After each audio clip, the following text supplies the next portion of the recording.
সংগ্রামী বন্ধুগণ, আপনারা ইতিমধ্যে লক্ষ্য করেছেন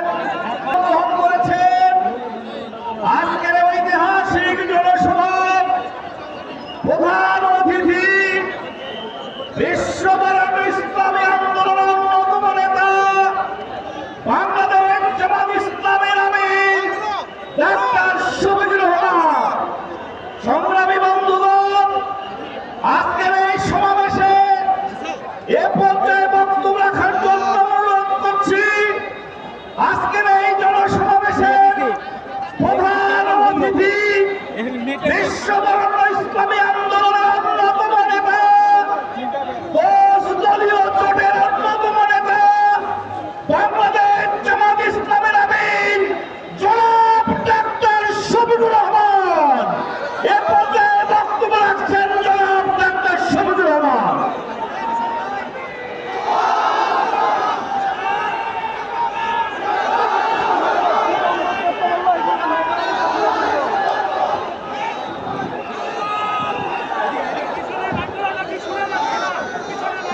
আসসালামু আলাইকুম ওয়া রাহমাতুল্লাহ।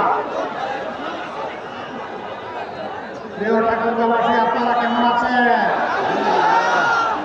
ভালো আছেন? আলহামদুলিল্লাহ রাব্বিল আলামিন। এই সময় নামা উঠা চলে যাবে না।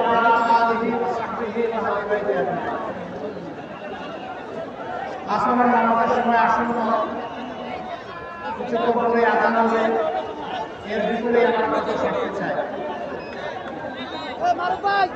আমি আসলে আজকে বক্তৃতা দিতে আসি। আমি এসেছি বঞ্চিত উত্তরবঙ্গের সাক্ষী হয়ে। একথা বলে এর আগেও একথা বলেছি আমি পঞ্চগড়ে, বলেছি দিনাজপুরে, এখন বলছি ঠাকুরগাঁয়ে। উত্তরবঙ্গকে বলা হয় বাংলাদেশের